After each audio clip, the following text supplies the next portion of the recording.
So Hollywood has been put on blast again and again, telling them their buzzwords and woke politics are meaningless. Well, you say you're woke, but the companies you work for, I mean, unbelievable. Apple, Amazon, Disney. If ISIS started a streaming service, you'd call your agent. And you know what? Hollywood, they decided they would ignore these messages. They decided they would keep up the backpats. And then 150,000 people behind the scenes spoke up, saying, this is all a lie right here. We're working in subhuman conditions. And you know what? We are going to strike. Yeah, game on. We'll shut it all down. See, despite all of those buzzwords and claims to be woke, you have people claiming they're denied medical care, treatment for cancer. Or how about this? You have people being worked so much that they collapse from exhaustion and actually die from a heart attack. And yeah, you get a minute of silence to remember your friend before going back to that grueling shift again. No time off for you plebs. This, by the way, it impacts everyone. Disney, Warner, Netflix, Apple, Amazon, and you and I are going to talk about that. And maybe, just maybe, they should have listened to the prophetic words of Ricky Gervais when he told them this right here. If you do win an award tonight, don't use it as a platform to make a political speech, right? You're in no position to lecture the public about anything. You know nothing about the real world. Most of you spent less time in school than Greta Thunberg. So, if you win, right, come up, accept your little award, thank your agent and your God, and...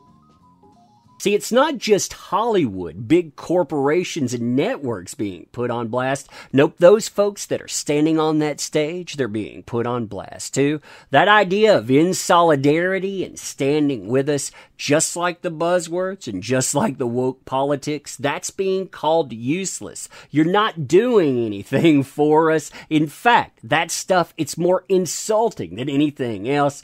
Oh, I love seeing these people being called out. It's going to get even better, too. Fun times, huh? Fun times indeed.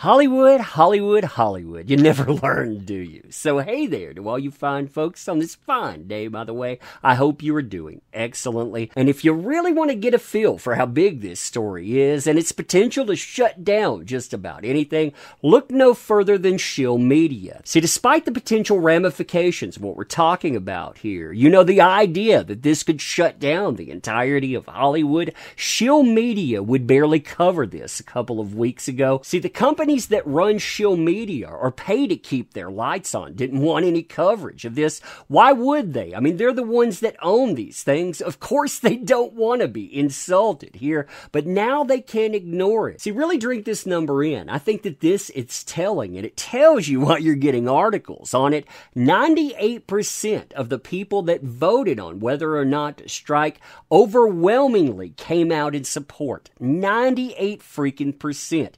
Now you got article after article about it, of course, because all the buzzwords and all the woke politics in the world, they're not going to fix this. You have people walking away, and this, it will shut Hollywood down.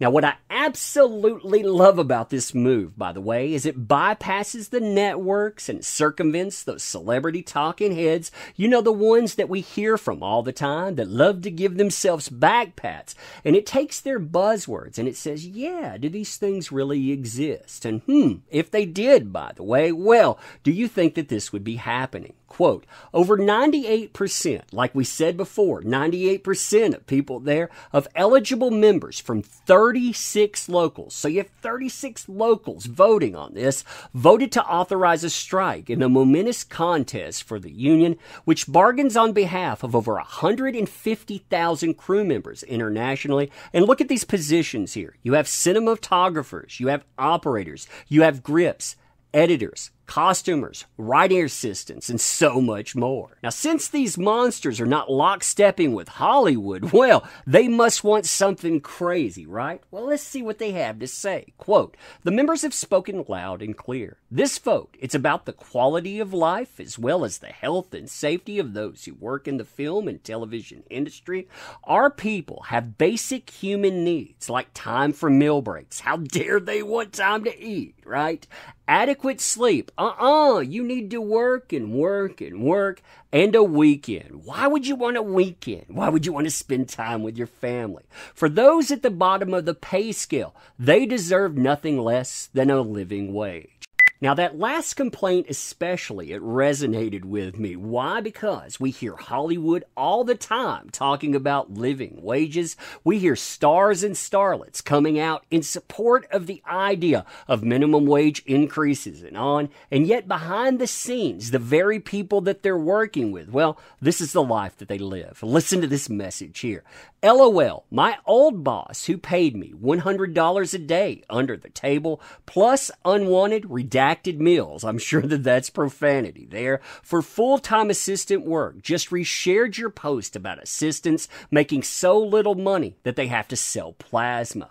No one thinks that they're the problem. Oh, what monsters, right? I mean, how dare they not want to sell their blood and plasma for the thrill and experience of working with Netflix, for working with Amazon, Warner, and Disney. How dare they be so ungrateful? I mean, yeah, that tells you plenty about those woke buzzwords, doesn't it? Now, something that I find hilarious is when you look through all of the articles about this, you'll see stars and starlets mentioned in solidarity. Yeah, this stuff, it puts them on blast. I love that too, because just like calling out the buzzwords in the woke politics, this shows you exactly what you get with those folks. Quote, I'm on a show right now that has consistently pushed 17-plus hour days. We've had 3 PAs fall asleep at the wheel. The paint crews were pushing 19-plus hour days. The main actress posted a photo of herself, quote-unquote, in solidarity. Funny because she is also a producer, and it is well within her ability to create a better work environment. Photo ops by actors mean nothing, and is actually more insulting than anything else. So, not only you going out, it's not just rest or medical that prove that Hollywood propagates lies with their buzzwords. No, it's ideas like meal penalties and denying people the ability to eat. See, with most productions, you have to pay a penalty if you don't give people food. For the first half hour, you pay about $8.50. For the second half hour, you pay $11, and then $13.50 for each half hour after that. Now, you actually have productions that'll budget that in. So, you may go weeks without being given any meal time at all, something that most people couldn't imagine. Again, Hollywood, they will deny your basic rights like sleeping, like eating, like medical condition and more. But yeah, they love to stand on that stage and they love to preach to us all with us knowing that it's all a lie. But anyway, let me know what you think about this stuff. And as always, appreciate the heck out of you. You make this stuff possible, so thank you. Want to help out the channel too? There are links in the description. We could always use your help. It definitely helps us out. But you being here, that matters, so thank you. Appreciate you. End it here. See you soon.